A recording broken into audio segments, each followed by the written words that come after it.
Most parents think their job is to protect their kids from pain, but that's exactly what's breaking them.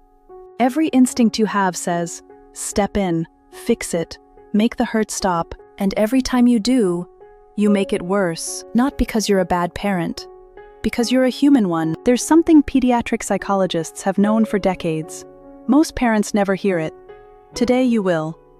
The second your child's eyes fill with tears, you feel it too. Your brain fires like the house is burning. Your body says do something, so you do. You cancel the picnic, just to make the discomfort stop.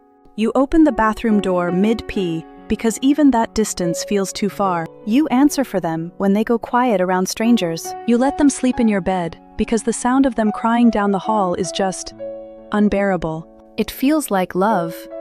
It is love. But you're teaching them something without saying a word, that their feelings are emergencies, that when something feels hard, the right move is to escape it. And slowly, quietly, over months and years, they start believing they can't handle anything alone. Not because they're weak, because you never let them find out they weren't. Psychologists call it accommodation. This is what we do as parents. Good parents, loving parents, reorganizing their entire lives around their child's discomfort. The family that stopped eating outside because of bugs. The dad who drove a different route every morning to avoid the bridge that scared his daughter. The mom who answered every question at the doctor's office because her son went silent with strangers. None of them were doing anything wrong. They were just making it stop. But every time you make it stop, you confirm the fear. You tell the brain, that was dangerous. Good thing we escaped. The world feels smaller. Your child needs you more. That's the trap. And most parents are in it without even knowing. So what do you do instead? Here's the recipe. Simple. Proven. Anxiety plus bravery equals confidence. Anxiety isn't the enemy. It's the ingredient. Your kid doesn't build confidence by avoiding hard things. They build it by doing hard things while scared. Think of it like swimming. You can't teach a child to swim by standing at the edge explaining water. At some point, they have to get in. The discomfort isn't a problem to solve. It's the lesson itself. But here's where most parents get this wrong. They try to remove the fear anyway. They explain it, reason with it, say there's nothing to be scared of 17 times, and wonder why it isn't working. Logic doesn't beat fear, and comfort doesn't build courage. Let me tell you about Sammy, 3rd grade. Bright, curious, full of life. But every summer, Sammy disappeared. No ice cream walks, no picnics, no sitting on the cabin deck with his family. Because of bees. His parents tried everything. Deep breathing, distraction, endless reassurance. You won't get stung. And every time, Sammy looked at them and said 4 words. How do you know? He wasn't being difficult. He was right. The fear kept growing. The summers kept shrinking. What finally changed things wasn't more comfort. It wasn't more explaining. It was a ladder. One small, terrifying step at a time. First, just looking at a photo of a bee. That's it. Then a video. Then standing near flowers. Then Dan, a dead bee in a jar on a therapist's desk. And then one afternoon, real bees, outside, in the sun, on the cabin deck. Watermelon in his hands, sun on his face, bees buzzing nearby. Sammy stayed. He didn't become fearless. He became brave.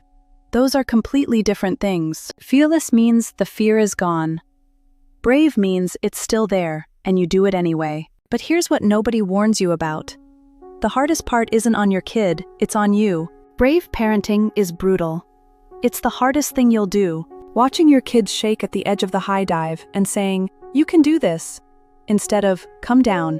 Sitting in the school parking lot, watching your anxious child walk through those doors, alone, when everything in you wants to go with them. Peeling your screaming toddler off your body at daycare, handing them to the teacher, walking out, then falling apart in the parking lot where they can't see you. Nobody said this was easy, but here's what makes it possible.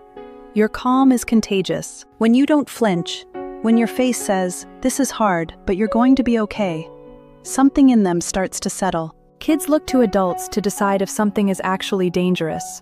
They feel scared. If you stay calm, they start to believe they can too. You're not rescuing them from the wave. You're showing them they can swim. So here's the shift. Stop asking, "How do I make this easier?" Start asking, "How do I help them believe they can do hard things?" Those two questions lead to completely different children. Comfort raises kids who need comfort. Confidence raises kids who create change. Your child doesn't need a smooth road. They need to know they can walk a rough one. That belief doesn't come from praise. It doesn't come from protection. It comes from practice. Think about the kids you know right now. The one who won't raise their hand, even when they know the answer. The one who falls apart when plans change. The one who still needs you nearby to fall asleep. These aren't broken kids.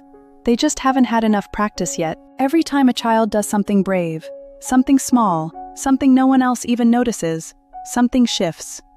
They start asking one question. What else can I do? That question is everything. The kid who faces the bees doesn't just go back outside. They raise their hand. They try out for the play. They speak up when something feels wrong. One act of bravery lights the next. Sammy stood on that deck, sun on his face, watermelon in his hands, bees nearby. And he stayed. That's the whole win. From that one moment, he started raising his hand, trying new things, speaking up. One small step on a summer deck, a completely different life. So the next time your child looks at you, give them something better than comfort. Give them your calm, your belief in them. Let them struggle, not suffer. Struggle. Let them find out what they're made of. Because the world they're growing into won't be solved by people who need to feel good before they act. It'll be solved by people who can look at something hard and say, "I can handle this." Your job isn't to clear the road. Your job is to raise someone who can walk it. They can. And deep down, you already know that.